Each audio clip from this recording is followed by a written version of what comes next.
తెలంగాణ రాష్ట్రంలో ఒక bogus party అధికారం పోయిన తర్వాత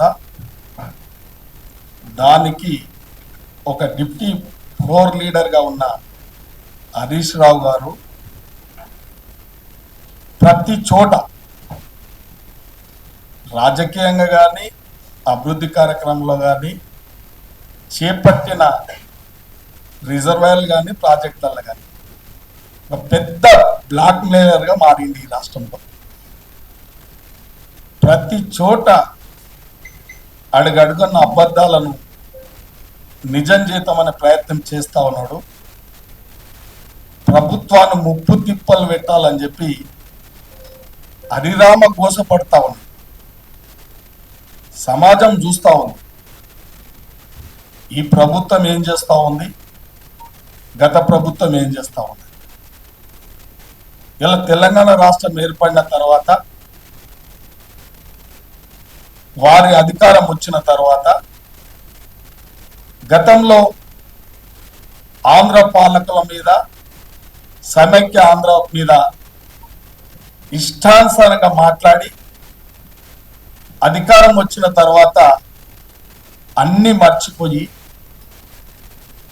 ఆంధ్ర సోదరులకు, ఆంధ్ర పాలకులకు తెలంగాణ వనరులు, అది నీటి వనరులు కావచ్చు, అభివృద్ధి కావచ్చు, అన్నిటికీ అండగా నిలబడ్డ పార్టీ అది బీఆర్ఎస్ పార్టీ, ఒకసారి టిఆర్ఎస్ పార్టీ.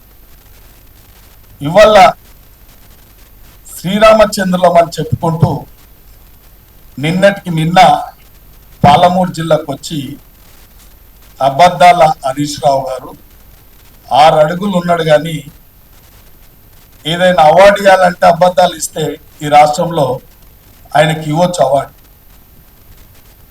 ముఖ్యంగా ఉత్తర తెలంగాణలో కాళేశ్వరం ప్రాజెక్ట్ ఎప్పుడు నిర్మాణం చేపట్టిరు, పదే రాజకీయ పబ్బం గడుపుకోవడానికి స్వయాన అప్పటి ముఖ్యమంత్రి కేసీఆర్ గారు పాలమూరు జిల్లా, వలసల జిల్లా, కూలీల జిల్లా, ఆగమైన జిల్లా, నేను అభివృద్ధి చేస్తానని చెప్పి 10 సంవత్సరాలలో మీరు ఒక కార్యక్రమం తీసుకున్నారు.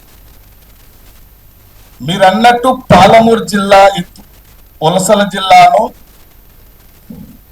వలసలు లేకుండా చేస్తాము, సాగునీరు అందిస్తాము అని చెప్పి 2015లో కరువేల దగ్గర పాలమూరు ఎత్తిపోతల రిజర్వాయర్లకు 6 లిఫ్టులతో కూడుకొని 12 లక్షల ఎకరాలకు నీళ్లు ఇస్తామని చెప్పి మీరు శంకుస్థాపన చేసింది.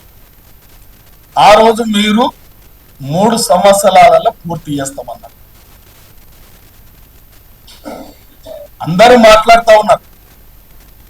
ఒక ప్రాజెక్ట్ కానీ ఒక రిజర్వాయర్ కానీ కట్టాలంటే ఫస్ట్ ఆ యొక్క ప్రాజెక్ట్ కానీ ఆ రిజర్వాయర్ కానీ సంబంధిత శాఖల ద్వారా అన్ని అనుమతులు తీసుకోవాలి. మనకున్న నీటి అలొకేషన్లకు పరిధిలో ఉండి ప్రాజెక్టులు కానీ రిజర్వాయర్ కానీ నిర్మాణం చేసుకోవాలి. Subscribe us and press the bell icon for more interesting updates.